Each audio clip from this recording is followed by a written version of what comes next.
Oh boy, these are always painful when people approach anti-Israel or free Palestine protesters and actually see if they understand even the slightest elements of Middle East politics, geography, basic morality. But I feel like I have to show some of these clips because we have to understand that many people chanting things haven't got a clue what they're actually saying. And I can't figure out whether that's good news or bad news or not. But anyway, let's watch the clip first. This was shared by official Sahar TV. Have a watch of this guy going up to a lady chanting Free Palestine, and he tries to have a bit of a conversation with her to unpack what it is she actually thinks. Can I ask you what you think about the protest? I think it's wonderful. I think we need to free Palestine, free Israel. Everyone needs to be free. What do you think the chant from the river to the sea means? I think it means that Palestine wants all of it. I think we all need to spread it. I don't believe in any part of the world being a specific part of people.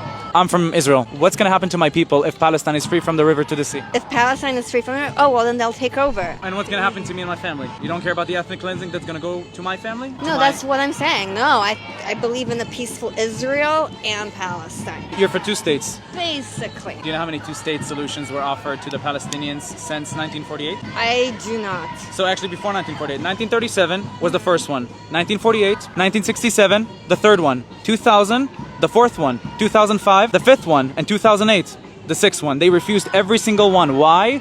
They don't want to live next to Jews or under Jews. If that's the case and Israel is offering and they keep refusing, why don't we have peace? Because people will not have peace. They just got to keep fighting. Like, we came over here to be peaceful at Union Station and someone wrote Hamas on it and we all ran away. Like, everyone needs to stop fighting. Every side needs peace. I agree with you.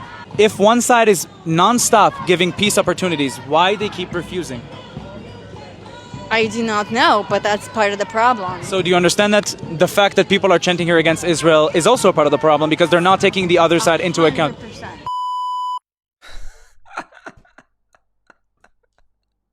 100%. She seems quite sweet. I mean, she starts off by saying, I don't really believe in any, sounds like on borders or nations or anything. And then she says, no, I want, free Palestine, free Israel. So 2 states. Wait, I thought you didn't want any, and now you want 2 states.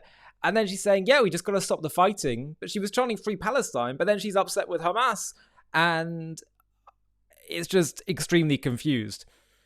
First of all, I would just say that there's something a little condescending about people who they just say, oh, just have peace. Why can't we have peace? We got to stop the fighting. Stop the fighting. It's so bad, Come on, guys.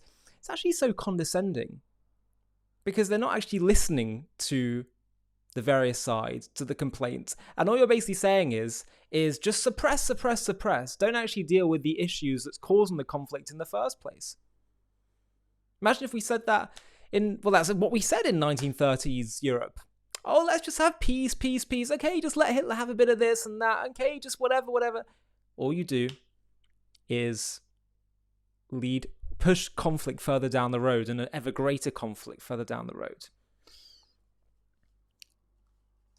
It's ridiculous when the one side that's never really wanted peace with the Jews, her complaint seems to be initially with Israel by saying free Palestine. So I don't get it. On the one hand, you want peace, but on the other hand, you're supporting fighting and resistance and all the quote unquote resistance and all these things. It's very confusing, but the point is that ultimately what is an obstacle to peace is not people fighting and responding to those who are aggressors. It's hateful ideologies. Free Palestine is one of those hateful ideologies which says we cannot make space for the Jews. We cannot allow the Jewish people to live in their ancient homeland. And it's as I say, just so insulting, really. To use cheap slogans, say, come on, guys, just make peace, when there's serious ideological clashes at play, which are the root cause of the issues, and the only by addressing those can you actually get to the heart of solving the conflict. I don't know whether, as I said at the start, whether to feel that I should laugh or cry at this kind of thing. Because on the one hand, yes, there's a lot of ignorance and we're seeing that so many people just don't know what they're talking about. But on the other hand, maybe that's a good thing.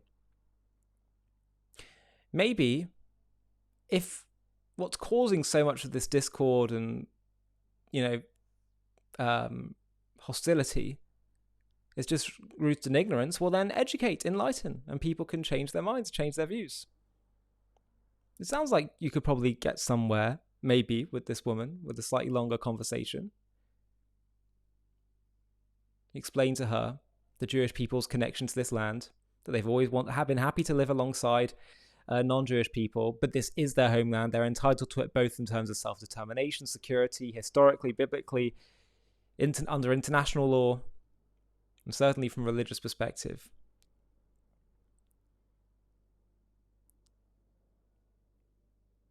So I think it was Douglas Murray who put it into two camps. He said you've got the silly and the sinister in terms of those who are hostile to Israel.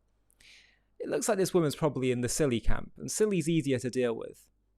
Sinister is a bit more challenging. People who are so poisoned by such deep hatred, a little bit more difficult, well, a lot more difficult to overcome.